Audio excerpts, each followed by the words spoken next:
I would like to go through the lowest graded problems, and I will start with the problem which received the least grade. So specifically, I'm going to go through the version A of the first midterm here. Okay, so that in the version A was the problem number 4. And here, what was given is this combination of charges. This is actually dipole. So this combination of charges, and we needed to compute the electric field at the point P. Okay, so due to the geometry and the fact that these charges are equal to each other, this calculation is pretty straightforward. To make it actually even easier, let me do the following. Let me place the x-axis along this line. So this will be my x-axis.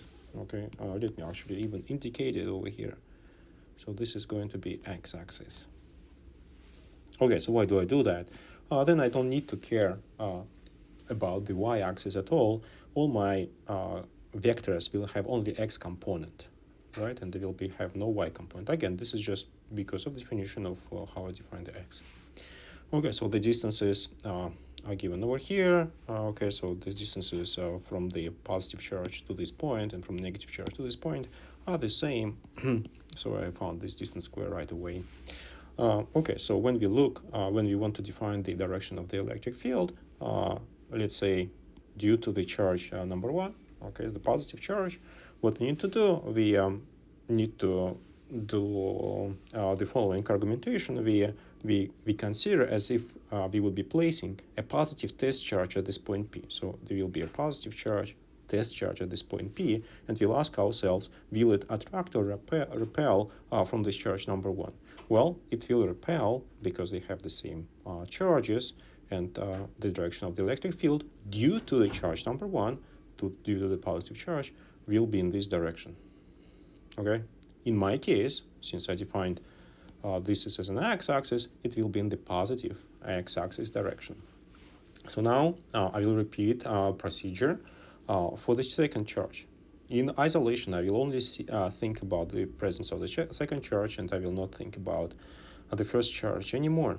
Okay, in this case, if I place a positive state charge at the point P, it will be attracted to the negative charge. Okay, and this will also define the direction of the electric field. And this direction of the electric field here is E2, and again, it is in the same direction, in the direction of the positive x-axis. Okay, so now let's compute. So once we know these two vectors, and they have only one x components over here, we can add them together, right, to compute the final electric field.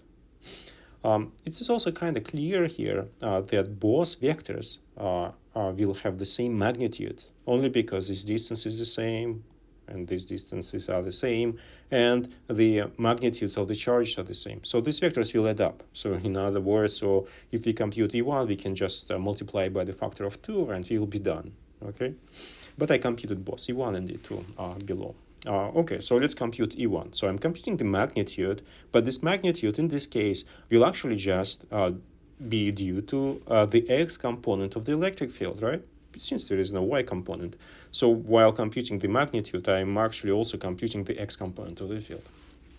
Okay, so let's do that. So we take the charge, it is q, it is given 10 microcoulombs.